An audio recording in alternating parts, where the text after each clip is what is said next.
If you're currently a soy boy, puss boy, liberal living in America, that footage right there, clearly AI-generated satirical footage, made you want to throw an absolute fit. It's not funny. He killed innocent people. I'll tell you what, I have not grown tired at all during this current Trump administration of watching President Donald Trump post the incredible kill cams from our own government going to war against absolute scumbags all across the globe, literally attacking our enemies and simultaneously protecting American people from them. And this footage right here is no different whatsoever. I literally thought this was the most beautiful thing you could ever see. These scummy cartel drug runners being put back in their place. And their place, that is the bottom pits of hell where they belong. They've been warned, and they've had plenty of time for months now to stop doing what they're doing. There's no good that comes out of this. And for some reason, the Democrat voters and the Democrat Party find this footage disturbing. They literally think that this was murder in their own words. Thank God, however, we have a strong U.S. president in the form of President Donald Trump who recognizes the true threat of allowing these cartels to continue pushing drugs into America, and he's taken his no-nonsense approach to it all. On the boat, you had massive amounts of drugs. We have tapes of them speaking. It was massive amounts of drugs coming into our country to kill a lot of people. And everybody fully understands that. In fact, you see it. You see the bags of drugs all over the boat. And they were hit, obviously. They won't be doing it again. And I think a lot of other people won't be doing it again when they watch that tape. They're going to say, let's not do this. We have to protect our country, and we're going to. Venezuela's been a very bad actor. They've been, as you know, they've been sending millions of people into our country, many of them Tren De Aragua, some of the worst gangs, some of the worst people anywhere in the world in terms of gangs. And we had some in Washington, D.C. We took care of them very quickly, but they're out of here. They've gone. But Venezuela's been very bad, both in terms of drugs and sending some of the worst criminals anywhere in the world into our country. Hone in on the very words that President Donald Trump said there when he was referencing the strike on this boat that killed 11 Tren De Aragua gang members. They won't be doing it again. That's the first key takeaway from this, which of course he's absolutely correct because all 11 of them died in the strike and they had no chance of living. On top of that, the drugs that they were trying to smuggle in are now, of course, not being smuggled into America, won't be for sale, won't be harming our American citizens and possibly killing them. It's all around a win. And then on top of it, just like he was stating, this will now serve as an example to the rest of the cartel who might still be thinking about trying this. This was Secretary of State Marco Rubio yesterday also commenting on the strike on this boat, which the liberal crybabies are literally in tears about. The United States has long, for many, many years, established intelligence that allow us to interdict and stop drug boats. And we did that. And it doesn't work. Interdiction doesn't work because these drug cartels, what they do is they know they're going to lose, 2% of their cargo. They bake it into their economics. What will stop them is when you blow them up, when you get rid of them. The President of the United States is going to wage war on narco-terrorist organizations. This one was operating in international waters, headed towards the United States to flood our country with poison. And under President Trump, those days are over.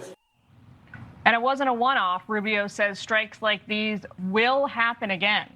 The United States has long. Strikes like these will happen again. Boy, oh boy, is that music to my red-blooded, conservative, American patriotic ears. I can't wait to see future kill cams of these strikes happening again. It literally makes my entire day. I usually watch it on repeat several times, fist bumping in the air in front of my American flag that I proudly have hanging in my apartment. On top of that, Marco Rubio is completely spot on. It's nice to see, first of all, the U.S. military finally being used appropriately to protect American citizens. On top of that, Marco Rubio is also correct in the standpoint of that the cartel bakes this into their economy where it's, 2% of our drug runs will be busted and we'll lose some. Busting them is not enough. Now there's real consequences. Now all of the mules and all of the drug runners and the cartel members will think twice before getting on that boat and sailing straight up to America. This isn't Biden's regime anymore. The borders aren't open.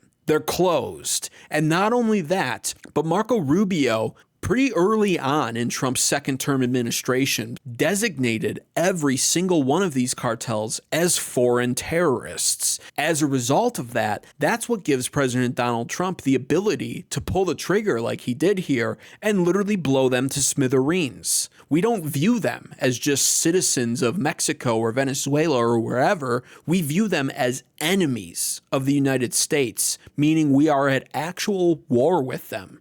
And unlike so many of the other frivolous, stupid wars America's been involved with over the last 30 years, this is wholeheartedly a war that I support. And on that topic of war, here's the Secretary of War, or for now, Secretary of Defense, Pete Hegseth, giving his 2 cents on all of this. Put that video of him eviscerating, blowing up that boat coming across with all of the drugs on board. And the president said on social, on Truth Social, let them be on notice to anybody bringing drugs to the U.S. Beware.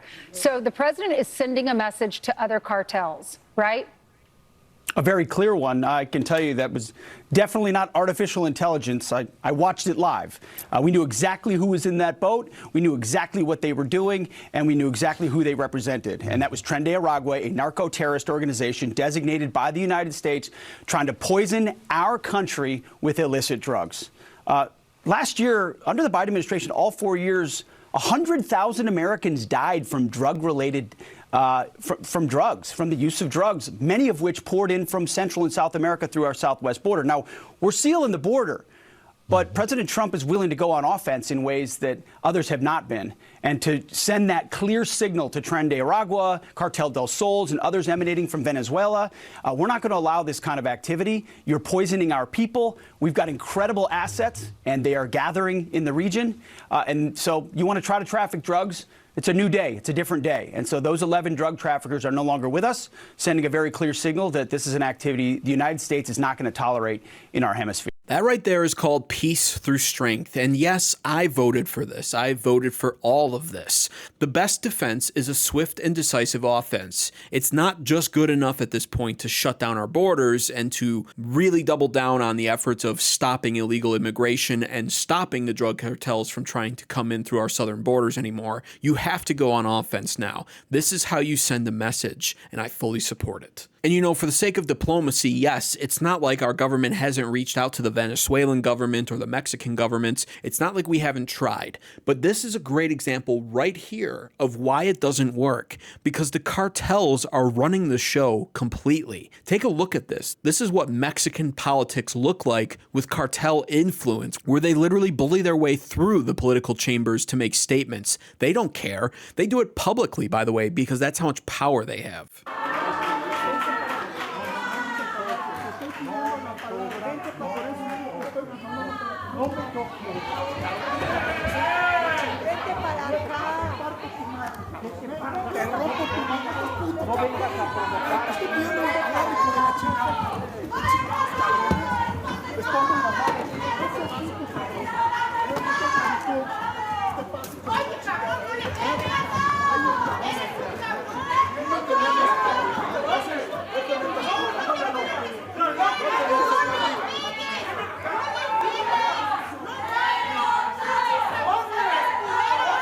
You think our politics are bad? That is atrocious to watch. That's just how corrupt it is in Central and South America, and that's why there's no reasoning or bargaining or diplomacy possible with these countries. Their government is completely overrun and under control of the cartels. It doesn't matter how nice the elected officials look. Some of them are probably cartel members themselves, and if they're not, they're being backed, supported, and possibly even at times threatened by cartels. And so once again, I can't say it enough, but blowing up their boats is the best thing Trump could have possibly done. And if you agree with that, be sure right now to leave a comment down below, because that helps the video perform well in the algorithm. And on top of that, subscribe, of course, to American Advocates for more content like this. However, if you're subscribed to Mexican Cartel Advocates and you like all of their videos there and you want to smuggle tons of fentanyl-laced drugs up to America, then please by all means dislike this video and never come back, because our borders are closed and you're no longer welcome on this channel. But what I want to do is, of course, point out how the liberal media is spinning the narrative of Trump using the military to strike down the cartels. You can hear how they're getting ready to craft it right here when they press Vice President J.D. Vance on it. Take a listen. The Venezuela vessel strike. What legal authority were you guys working under, and will there be an after report on the strike? Well, I'm sure there's going to be an after report. I mean, the legal authority, and I want to talk about these kids, is that there are people who are bringing literal terrorists who are bringing deadly drugs into our country, and the President of the United States ran on a promise of stopping this poison from coming into our country. Another question? This is really the sad state of affairs that the Liberal Party is in. Can you imagine having a low enough of a room temperature IQ to ask such a question? What authority did the Commander-in-Chief, the President of the United States, the highest elected official in our country, have to use the military to blow up terrorists on a boat who are trying to smuggle in dangerous, deadly drugs to our country? Like, what? Anyone home?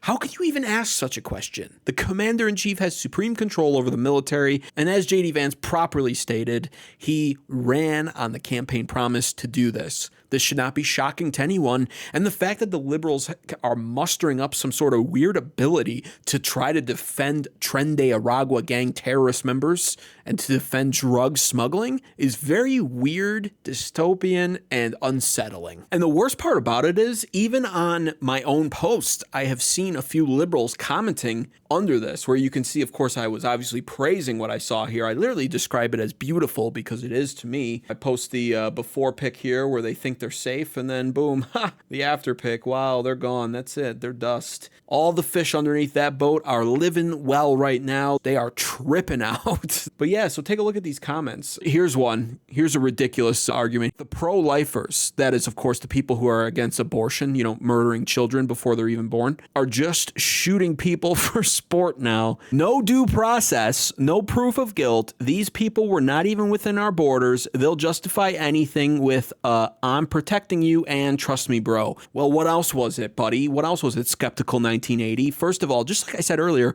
why would they get due process when they never touched our soil? Second of all, no proof of guilt. There's literally drone footage of the boat containing copious amounts of illegal drugs that they were trying to smuggle in. And they weren't even within our borders. Here's the next logic fail. Which direction were they sailing? They were in international waters, the Caribbean, and they were sailing north. Towards where? Towards America. That's right. Bingo. You're welcome. Here's another good one. Traw51. I truly do envy the average conservative. I wish I was dumb enough to see stuff like this and believe it's going to help bring down grocery store prices. We're not talking about grocery store prices here. We're talking about protecting American citizens from fentanyl-laced drugs and defying cartel power south of the border that runs the governments, is corrupt as hell, and is literally ruining American citizens' lives every single day that they're allowed to exist and that they're allowed or able to smuggle drugs into our country. This is typical of liberals. They're bringing up counterpoints that aren't even on topic. Save that for another post. We can talk all day about grocery store prices. And then this one I found very amusing because this is a guy right here, Damn You World. Now,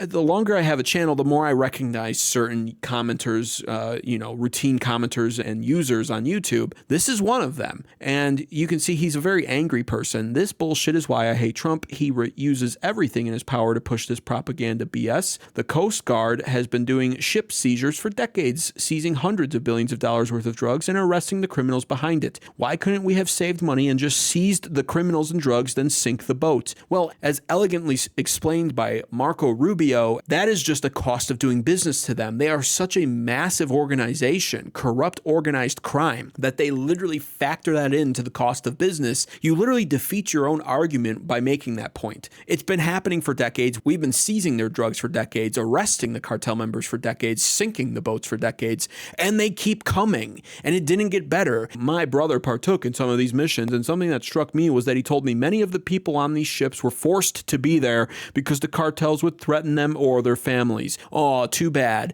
Guess what? Now they'll think twice about being there, even if they're forced to be there. Yes, the cartel might be threatening them. That's a sorry state to be living in. I'll agree with that. But the problem is, it's not my problem. It's not America's problem either. Everyone has their own plight in life to deal with. And excuse me for not feeling any sympathy towards people who are making the wrong moral decision to spare themselves pain and suffering. Is it an easy choice to make? No, of course not. But at the end of the day, two things are most important to remember here. one, they've made willingly the wrong moral choice because, yes, there is always a choice. And two, now they'll have to think twice about that because, well, what are they going to choose? Suffering the wrath of the cartels or suffering the wrath of the United States military? Their problems are their problems. America's problems are America's problems. And America's problems are my problem. I care about the safety of our country and of our citizens exclusively. Why waste $100,000 to $1 million missile on a $2,000 boat with an unknown amount of drugs on it? To set an example. You see, this is what's called an investment because that is going to spread all over the internet, all over the world.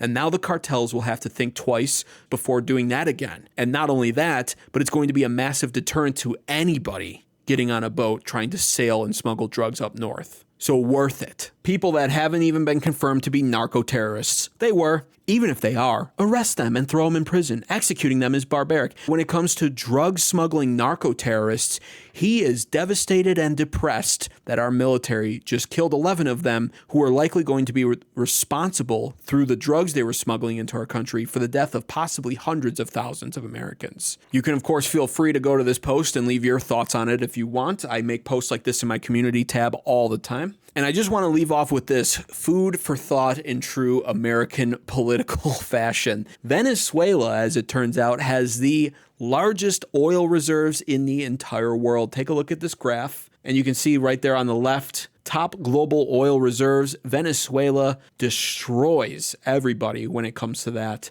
And so they don't want to play ball. They want to continue to allow their cartels to smuggle drugs up into our country and claim the lives of countless amounts of American citizens. Maybe it's time that we do go a little bit harder on them, and maybe it's time that we even look into their whole oil situation here. Because if you ask me, I think Venezuela could use a dose of American freedom. If you agree with that, make sure to leave a like on this video, and thanks for watching.